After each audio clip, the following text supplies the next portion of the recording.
Yan mga kalagalag, isang mapagpalang umaga sa inyo. Dito kami sa lugar ng Hulugan. Hindi kami nakapagpalaot gawa ng kahapon medyo malakas. Nagpahinga muna kami ngayon dahil gawa ng matinding hangin saka yung alon.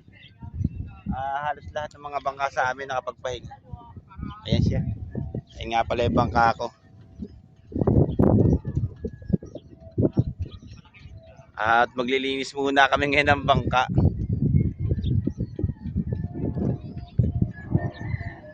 Ganda ng lugar na to mga kalagalag. Ayan.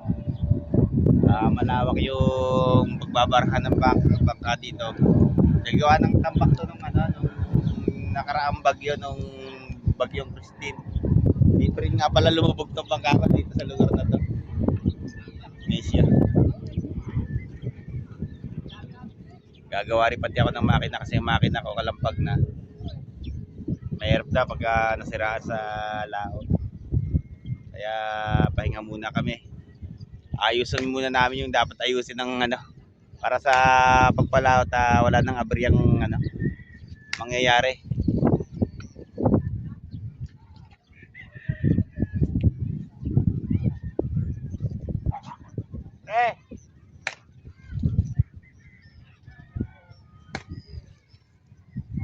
Baka bukas makapagpalaot na yung iba pero ako nagdadalawang isip ako kasi yun naman yung ulam.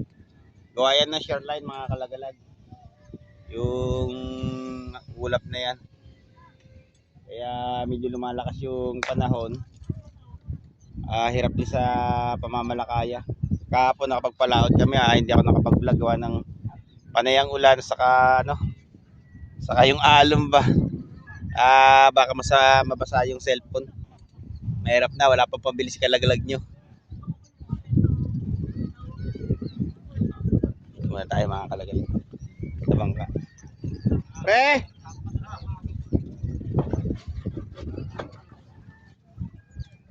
Linis muna ng bangka. Para gumanda naman. Kumpare ko. Pre, kaway naman muna dyan Bangka na yung mga kalagalag. Ito nga pala yung logo ng ng Phoenix ko. Saka yung aming channel. Ayan siya. Yung Team Lagalag channel, nilagay ko na rin yan dyan sa ng bangka ko.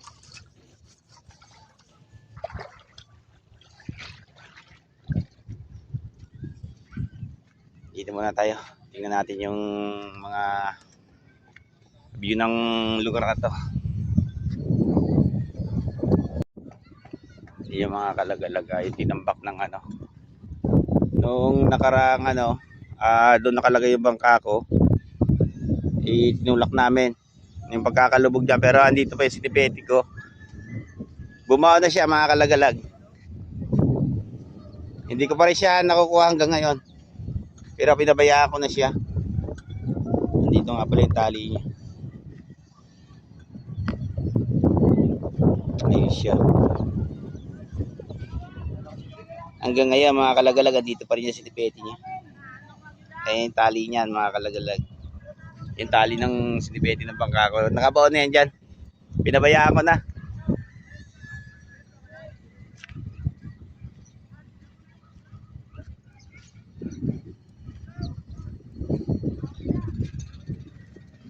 Dito tayo mga kalagalag.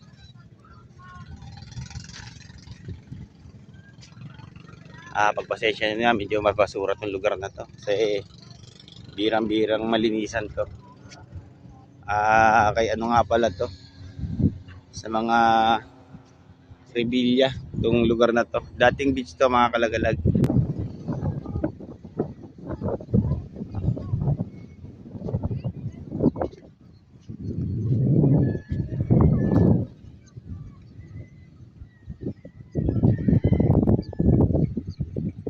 Ganda rin ito mga kalagalag.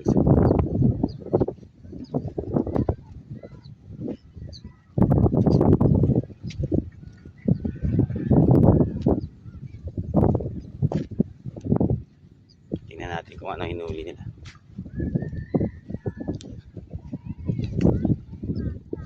Boss, may uli na kayo?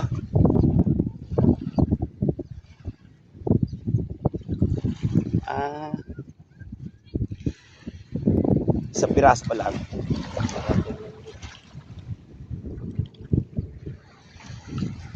Kanina pa kayo? Hmm. Kaya boss, meron na? Nanguhuli sila ng isda. Gamit ang reel. Reel yan mga boss no? Minsan nakahuli din na marami rito.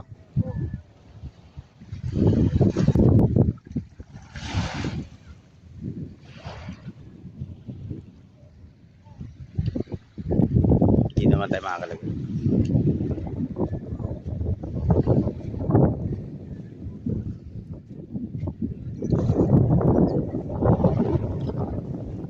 Balik tayo doon sa bangka.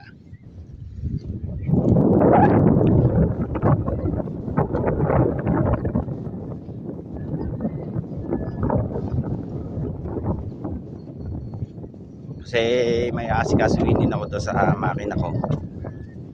Kalampag na talaga yung plataforma mga kalagalag. Kaya minsan pagka medyo malakas-lakas na ang panahon, nangangamba ako kasi pag dumadamba siya sa alon yung bangka, lalong kumakalampag yung yung makina. Saka may kalumaan na rin yung ginagamit naming makina. Nasa 6 years na yan mga kalagalag yung ginagamit namin. Hanggang ngayon medyo maganda pa naman yung tunog. Kaya hindi ko mapalit-palitan.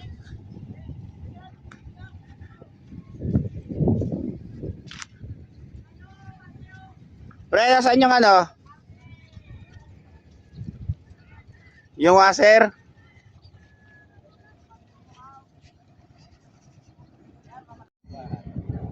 Ayun mga kalagalag yung papakita ko sa inyo yung makina ginagamit namin. Saan nyo nilagay pare? Sa giliran. Ito nga pala siya. Lumang luma na siya mga kalagalag. Siya. Yung bawat panabi ng plataforma mga kalagalag, kumawang na siya Kawang na. Ayun siya. Yun. Parang bumuka na yung plataforma niya. Saka yun dito, nabuka na rin. Ayan. Kaya kumakalampag ang makina. Mahirap na baka magkaroon ng ng differential yung laman loob. Saka nagtatagasan na rin yung mga langis dito. Dalawang makina yung ginagamit namin mga kalagalag. Yung isa ganyan din. Pero mas maayos yung isang yun kaysa dito sa sentro.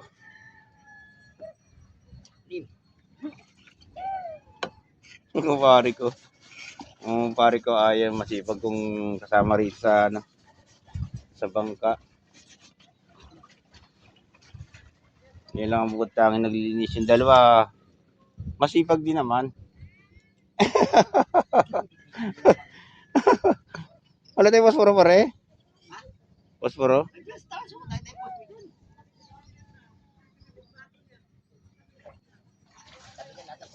Ayan mga kalagalag, natapos ko na yung makina. Nahigpitan ko na. Kahit medyo kawang pa, nahigpitan. Kailangan lang talagang may epoxy yung tagliran. Ayun, dito muna tayo. Kasi tulungan muna natin yung bangkang lumubog. Nakataas na siya mga kalagalag pero lumubog pa rin kasi yung hulihan niya malakas yung tulo. Buti na lang at wala doon sa amin. Kasi kung nandoon siya sa amin, baka lubog na lubog siya. At baka magsabog pa yung mga gamit nila tulad ng mga bubo na yan. Yung mga trap na ginagamit namin mga kalagalag. Yung hulihan lang yung lumubog. Ayun siya, nakatingala siya. Tingnan natin kung mapapalutang natin. Kasi idea ko to.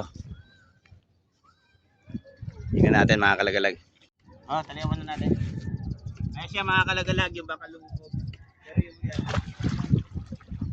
Tagalan nyo Ilan talian na andyan? Ito, meron pa doon. Talihan niya, talihan. Isa-isa, kailan ba? Kahit ito dalawa, blulog, bato nyo tatali ko sa batangan. Oo, tali. Ano, daganan nyo itong dalawa.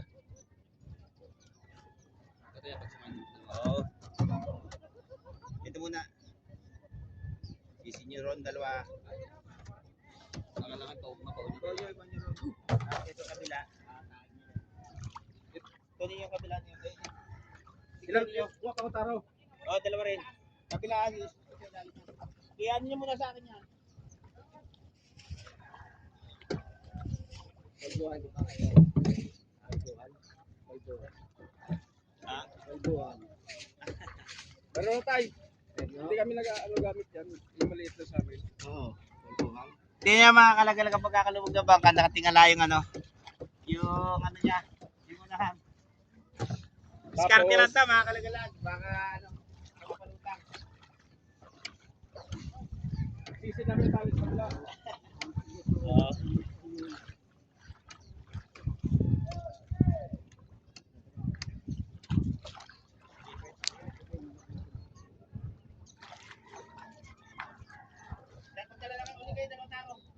Dalawa pa. Oo, dalawa pa. Lagyan na lang sa taas para maano mo sa amin. Okay.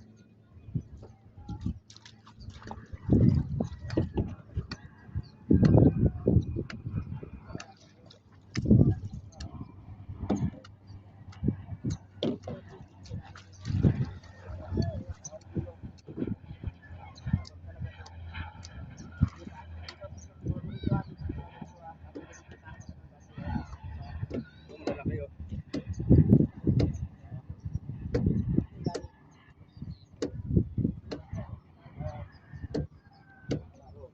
Medyo ka lang. Wala ko sa kabila. Oo. Teka pre, doon ako sa kabila.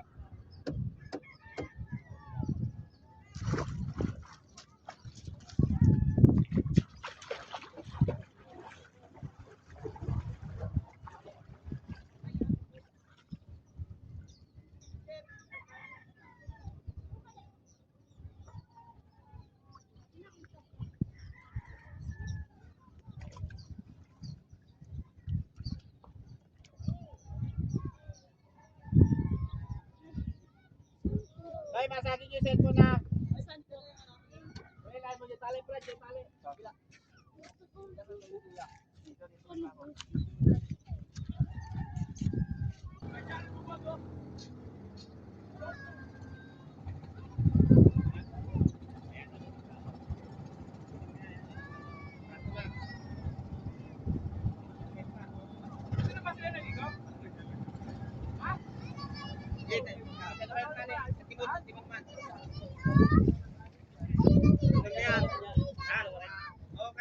Isa lang ang lagay.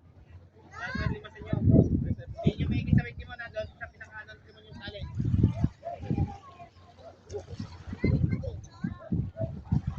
Bilao, ayun o. Ay, bilao. Yan mga kalagalag, tingnan nyo. Medyo ang laki na nilutang. Nilagyan namin ng taro para ano. Ayan siya mga kalagalag. Medyo nagkaroon na siya ng ano, yung paglutang do sa bandang ano, bandang gitna.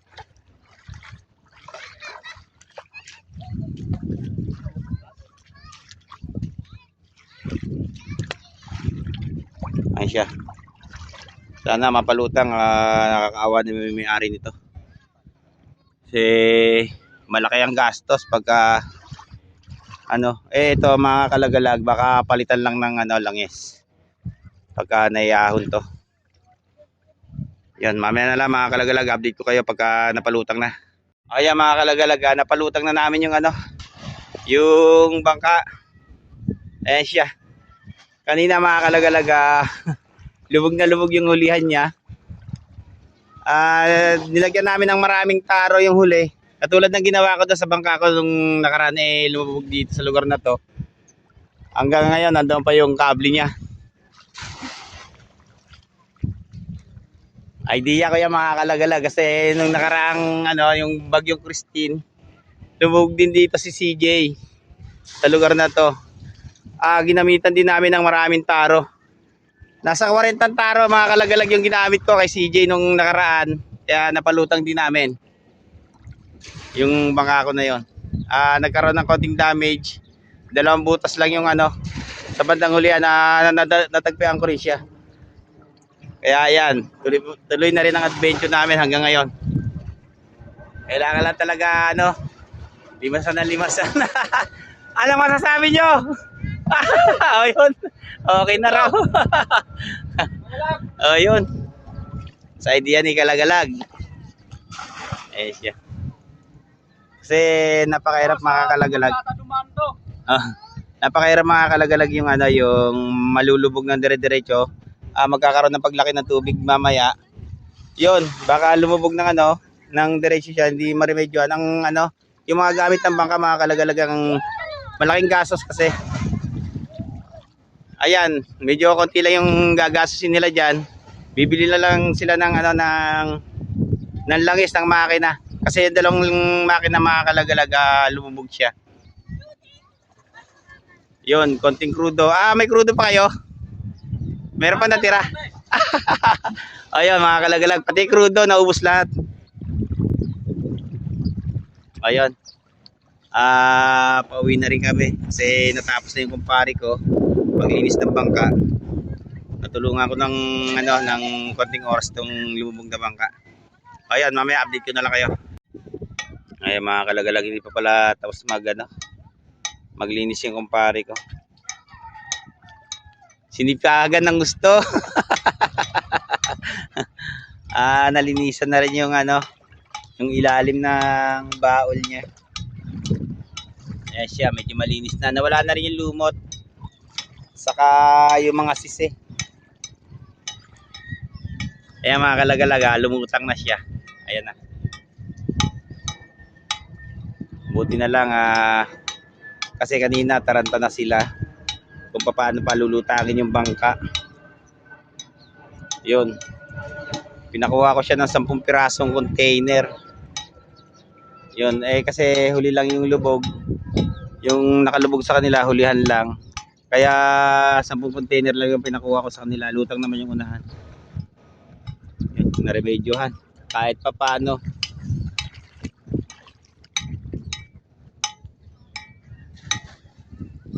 Medyo maulap pa rin ang himpapawid. Kailan laot nyo yan? J. Nol. Kailan laot nyo? Mayata mga laot ito. Ayusin pa to eh. Makina? Bukas ano, parang hindi pa rin kami palaot.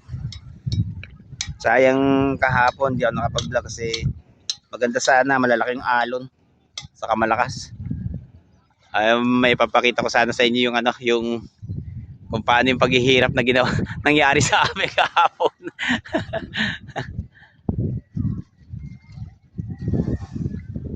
Pero talagang ano, hindi lang pwede.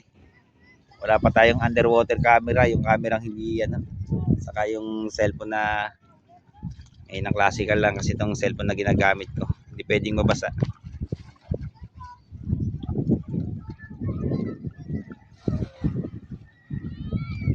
Yan, mamaya pagkatapos ng kumpare ko, pauwi na rin kami doon sa amin. Update ko na lang kayo mga kalagalag. Ayan mga kalagalag, natapos na rin yung ano, yung paggawa ko ng makina rito, yung plataforma. Saka napalutang na rin namin yung ano, ni kaibigan Noli, yung bangka niya. Ayan, hanggang dito na lang mga kalagalag. Lubos ako nagpapasalamat sa inyo, sa lahat ng mga viewers ng Team Lagalag Channel, saka sa lahat ng mga silent subscriber namin dyan, at mga kaibigan vlogger. Yon, hanggang dito na lang ano, ang vlog ko, saka love you all.